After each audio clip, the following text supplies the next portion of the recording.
Ngayon po natin ngayong umaga kung sino ang mga natatanging individual na pinarangalan sa naganap na Southeast Asian Premier Business and Achiever Awards. Panoorin po natin ito.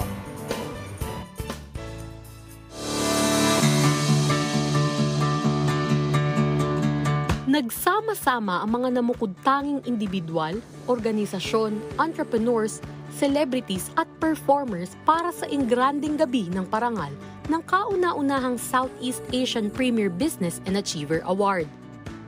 Layunin ng award-giving body na ito ang mabigyan ng pagkilala ang mga individual, negosyo at organisasyon na may katangi-tanging talento, dedikasyon at ambag para sa ikauunlad ng ating lipunan. Bago ang mismong awards night ay nagkaroon muna ng press conference kung saan sinagot ng mga bumubuo sa award-giving body at ng ilang awardees ang mga tanong mula sa media.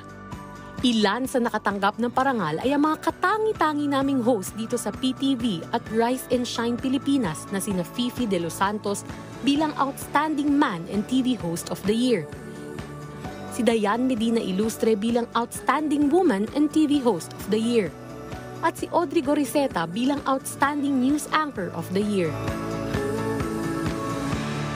Nabigyan rin ng parangal ang morning show ng bayan, ang Rise and Shine Pilipinas bilang Outstanding Morning Show of the Year. I'm really grateful for being an Achiever Awardee here at the Southeast Asian Premier Business and Achiever Awards. Patuloy tayo magbibigay na impormasyon sa ating mga ka-RSP. Araw-araw po yan bilang inyong umagahan at itong mga balitang ito ay inyo pong magiging baon hanggang sa pagpunta niyo sa inyong mga trabaho, sa inyong mga eskwelahan at kung saan pang mga destinasyon yan. Hindi po tayo mag-asawa magbigay ng impormasyon para po sa inyo at hindi mo mapagod magising tuwing umaga. Maraming salamat po at asahan ninyo sa PTV ay patuloy po kaming gagawa ng mga segment, ng mga programa na may pakinabang sa bawat Pilipino. Papa-negosyo ito, papa-entertainment, o papa-information dissemination, kagaya ng ating mga inilalabas na balita. Muli, maraming salamat po sa inyo. Nagbigay rin ng saloobin at mensahe sa kanilang mga taga-suporta si Lay Maniego na naparangalan bilang Inspiring Woman and Remarkable Pop Rock Performing Artist of the Year, at si Bragi Braganza na nakatanggap naman ng parangal bilang Best FM Radio Personality.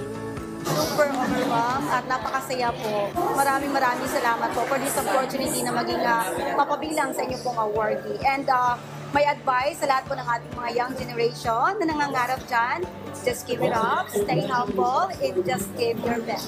It feels good na na-recognize po yung talent natin that I've been 32 years in the industry now. So ako ay natutuwa at nagagalak at napansin po yung aking talento for the past years. Well, nagulat ako na magkakasama din pala kami this evening na yung mga host natin sa PTV, lalo na sa Rise and Shine Pilipinas, yung mga sikat natin na host dyan, nakasama po natin ngayong gabi. And nakita ko din sila in person and it feels good na magkakasama po kami na naka-receive ng award knowing that we also belong in one network. Maliban sa pagbibigay ng parangal, hangad din ng Southeast Asia Premier Business and Achiever Award na makatulong sa mga nangangailangan. Kaya naman parte ng proceeds ng event na ito ay mapupunta sa kanilang benepisyaryo, ang Tahanang Balik-alay, isang shelter para sa mga mahihirap at inabandonang matatanda.